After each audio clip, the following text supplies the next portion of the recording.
Bismillahirrahmanirrahim. Assalamualaikum warahmatullahi wabarakatuh. Selamat pagi semuanya. Halo, selamat datang di channel YouTube kami. Kali ini kita sedang bersama Ibu Aya selaku konselor di Cendekiawan ya Ibu. Kita bakalan tanya-tanya tentang beliau seputar apapun itu tentang psikologi, mulai dari karir, pendidikan, bahkan tentang kehidupan sehari-harinya beliau nih. Boleh langsung saja yuk kita mulai terlebih dahulu. Sebelumnya boleh Ibu memperkenalkan diri dulu sebagai profesi apa, terus lulusannya dari mana, lalu sekarang bekerjanya di bidang apa? Hai semua, nama aku Aya. Aku saat ini berprofesi sebagai psikolog di sekolah Cendekia Muda.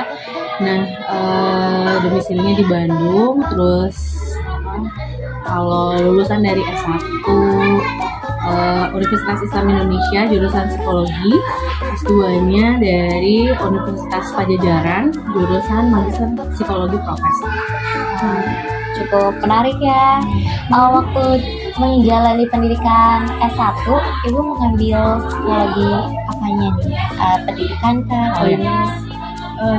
Lebih banyak memang ambilnya klinis ya, gitu, klinis, tapi memang tertarik juga sama ada beberapa mata kuliah perkembangan dan pendidikan juga gitu. Kalau untuk S2-nya Ibu ambil di profesi apa? Kalau S2-nya itu ngambil jurusan profesinya tuh psikologi klinis atau klinis anak atau pengembangan gitu. Sangat menarik hidup. Ya alhamdulillah karena memang dulu ngambil psikologi klinis anak, jadi itu menjadi salah satu modal ataupun dasar untuk mengenali diagnosa-diagnosa yang dialami oleh anak-anak spesial di sini. Gitu. Terus juga selain itu kita juga dikasih atau dibekali juga tentang treatment atau penanganan atau cara pengembangan anak spesial itu seperti apa. Karena memang biasanya kalau di anak-anak itu lebih banyak kita pakainya pendekatannya behavior modification ya, atau modifikasi perilaku. Nah alhamdulillah waktu itu jadi pembelajaran yang memang akhirnya digunakan di kehidupan pekerjaan saat ini.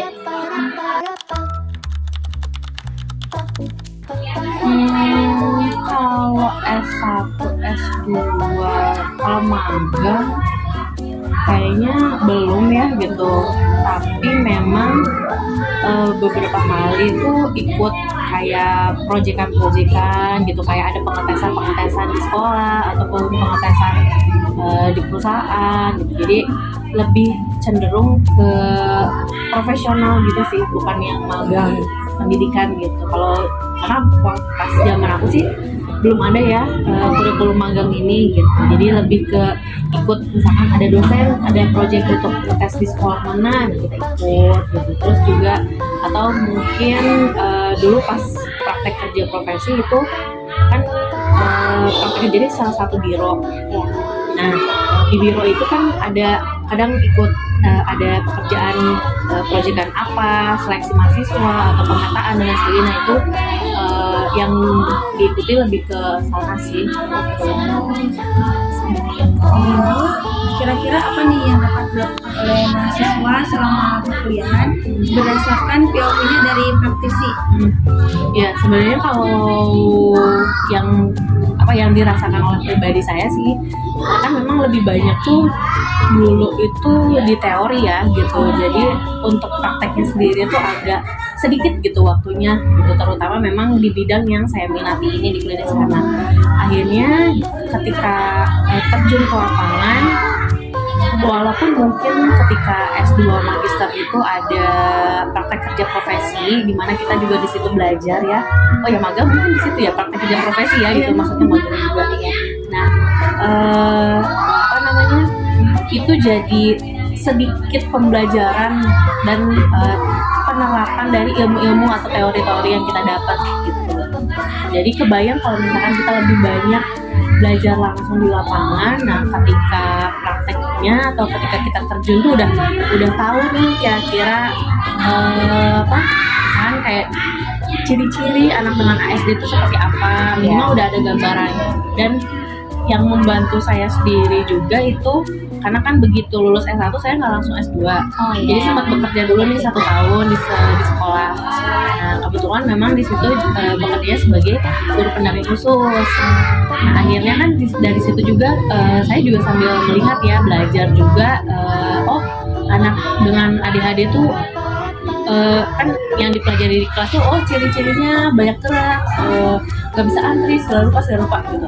Tapi ketika memang di sekolah tuh akhirnya kelihatan nih, oh yang gini ya anak dengan ADHD itu gitu. Oh anak dengan ASD tuh bedanya dengan ADHD itu seperti apa ya. Nah itu udah mulai kelihatan sih. Jadi memang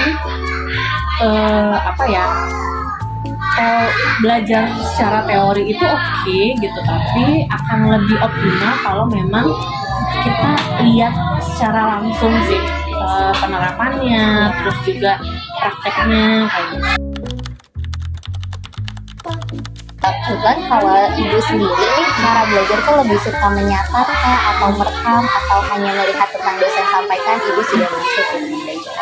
Kayaknya semuanya gitu, karena memang zaman S1, S2 itu ya aku punya recorder. Nah recorder itu aku nyalain selama kuliah, tapi sambil aku nyatet juga gitu, aku nyatet sambil aku perhatiin.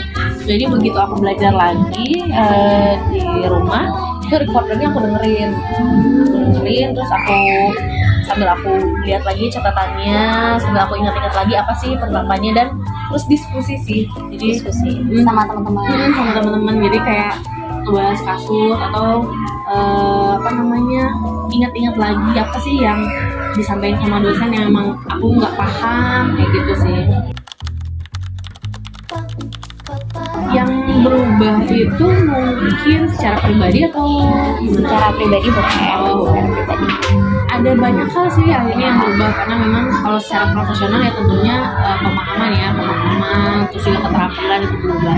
Nah secara pribadi yang akhirnya berubah mungkin kalau dulu sih aku ngerasanya aku bukan orang yang pedean gitu, jadi agak kurang percaya diri nih, terutama memang ketika harus presentasi di depan orang banyak gitu.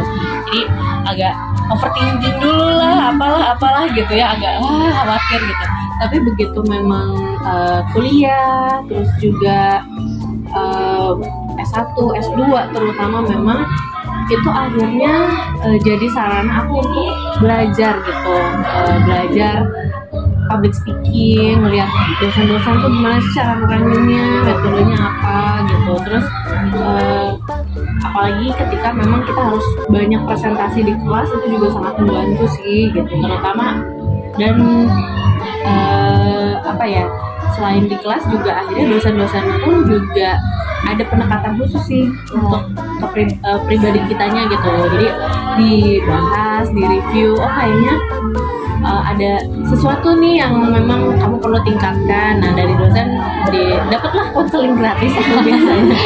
Ada konseling gratis, ada pas bimbingan, misalnya lagi bimbingan kasus gitu ya, kita di review, ini mau wawancaranya tuh kayaknya kurang dalam deh, jadi si masalahnya tuh setengah-setengah gitu, nggak full. Akhirnya begitu terjun lagi, nah itu dilakukan gitu. Jadi memang kalau ditarik jauh-jauh banget gitu kan, keluarga aku tuh keluarga kesehatan. Nenek kakek dari ayah tuh dua-duanya dokter, ayah aku dokter. Jadi secara umum gitu ya, mau nggak mau kan ada sedikit tuntutan nih, jadi dokter ya gitu kan. Tapi aku ngerasa kayak melihat orang tua kayak enggak deh kayaknya kalau jadi dokter kayak aku rasanya aku lebih pingin ada banyak interaksinya nih sama orang gitu. Nah begitu SMA, ya itu pas SMA sih. Nah setelah itu cari-carilah bidang apa ya gitu, apa bidan, apa gitu ya, memang masih kesehatan tapi yang lain deh kayaknya nggak bukan dokter gitu. Iya, iya. Gitu. Terus ternyata pas lagi nonton TV itu aku ingat banget, aku nonton Kick Andy. Jadi ada acara talk show gitu. Di situ bintang tamunya adalah seorang guru yang memiliki sekolah di rumahnya untuk anak-anak berkebutuhan khusus. Nah dari situ tuh aku lihat, oh ada ya yang kayak gini gitu sekolah. Selama ini kan yang aku tahu ya SLB gitu ya, tapi cuma sekedar oh ya kalau teman-teman spesial tuh, anak spesial tuh masuknya ke SLB, tapi bentukannya SLB itu kayak gimana aku belum tahu gitu, karena memang kan di zaman aku belum familiar ya yang kayak gitu-gitu, sekolah inklusif pun belum familiar. Tapi begitu lihat tayangan itu kayak wow keren banget ya, ada orang yang mendedikasikan hidupnya untuk mendampingi teman-teman spesial gitu. Nah pas cari-cari, oh ada nih bidang yang namanya psikologi, karena memang dulu masih belum terkenal itu. Iya betul, ya. belum terkenal sekarang gitu, psikologi itu belum banget gitu. Akhirnya oh iya oke, aku ambillah jurusan daftar ke swasta itu, daftar psikologi, dan ternyata keterima. Begitu didalami lagi tuh kayak wow menarik banget ya ternyata jurusan psikologi ini tuh gitu. Dan begitu masuk lagi S2 lebih dikerucutin lagi di klinis anak, lebih ternyata se-impactful itu ya, misalkan pengasuhan orang tua, kepribadian dewasa gitu. Terus juga banyak loh yang bisa kita lakukan untuk mendampingi anak-anak spesial, dan memang lebih terasa lagi itu ketika terjun langsung gitu, karena kan begitu lulus aku pas COVID ya lulusnya gitu, S2-nya pas COVID, jadi akhirnya kerjanya kalau kita nyebutnya asongers tuh ngerjain freelance. Bahasa slangnya tuh asongers gitu. Jadi sebenarnya freelance, jadi kayak kerja di proyekan sana, proyekan sini, jadi tester, jadi observer dan sebagainya gitu, by project kerjanya. Nah setelah dari situ barulah aku sempat terjun di HRD, aku sempat jadi SDM juga gitu di salah satu perusahaan IT di Bandung juga. Tapi kok kayaknya kalau bahasa Sundanya mah kehatean gitu ya, bukan aku banget gitu ya. Iya gitu, kayak nggak enjoy gitu. nggak enjoy banget aku di situ gitu. Jadi kok kerja tuh kayak beban banget ya. Aku seneng interaksi sama orangnya, aku seneng memanage tim, aku seneng bikin sistem di tempat kerja. Tapi kok kayak aku nggak menikmati itu semua secara lepas gitu. Dan memang akhirnya setelah dari situ adalah lowongan di sini di sekolah ini untuk jadi psikolog sekolah gitu. Dan memang di spesialnya untuk anak-anak spesial. Nah, begitu di sini dijalani, kok kayaknya happy banget ya gitu, kayak wah aku seneng banget nih kasih stimulasi buat anak-anak spesial, ngajak main gitu, terus ngasih pembelajaran, ngelatih mereka, terus juga ngeliat, karena memang kan di satu tempat doang ya gitu, anaknya pun yang ditangani ya itu aja gitu, jadi kelihatan banget prosesnya gitu, dari yang mulai pas mereka begitu datang sama sekali nggak masuk sekolah sampai sekarang tuh mereka mau lah ada ngerjain worksheetnya gitu. Terus anak yang begitu datang tuh sama sekali belum ada kata yang keluar, sekarang udah ada sedikit verbal itu kayak ya Allah gila banget gitu, seneng banget gitu, bersyukur banget. Dan terutama ketika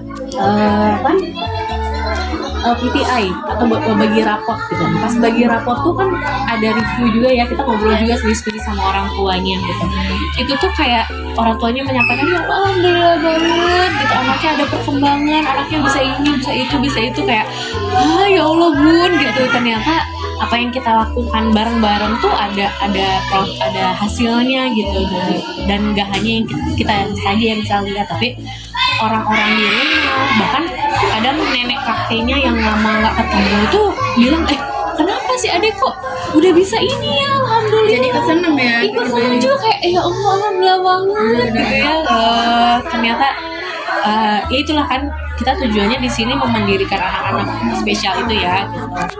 Jadi mendampingi orang tua untuk bisa mendampingi anak-anak secara mandiri. Makanya pas lihat hasil itu kayak ya Allah, alhamdulillah, kayak oke, disinilah dunia aku gitu. Jadi akhirnya menemukan ya aku masih suka gitu untuk kayak masih ikut-ikutan proyekan-proyekan untuk kayak profiling karyawan gitu, seleksi, rekrutmen tuh masih ikut, tapi banyaknya memang di sini sih.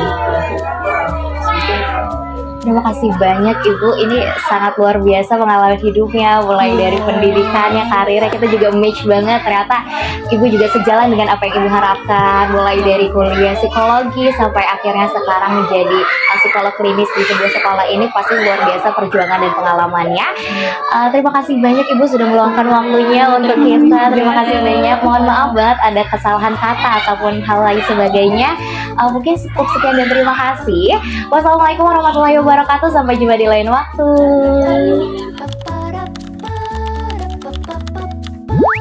Aku ambilnya itu sih yang perlu dipahami banget kalau suka klinis ya berarti psikologi umum dulu, karena biar tahu gambaran manusia itu gimana, kepribadian gitu basicnya, karena memang lebih banyak teori ya, tapi kayaknya pegang beberapa teori yang bisa kita jadi acuan lah gitu. Jadi nggak harus semuanya dipahami banget, tapi ada beberapa yang misalkan kepribadian tuh kita ngambil dari apa namanya tuh Jung misalkan, mau ngambil apa gitu. Terus kalau setelah biar ada patokan dulu dasarnya manusia umumnya itu kayak gimana, jadi baru ngambil yang klinis. Klinis kan buat lihat yang ekstrim kirinya atau yang abnormalnya itu kayak gimana. Terus apa ya? Karena sebenarnya kalau S1 mah lebih banyak teori ya gitu. Lebih enak lagi tuh kalau kita sambil tadi diskusi tuh gitu, jadi kayak ada kasus apa gitu, secara klinis misalkan ciri-cirinya apa gitu, ini mah depresi ya mungkin gitu.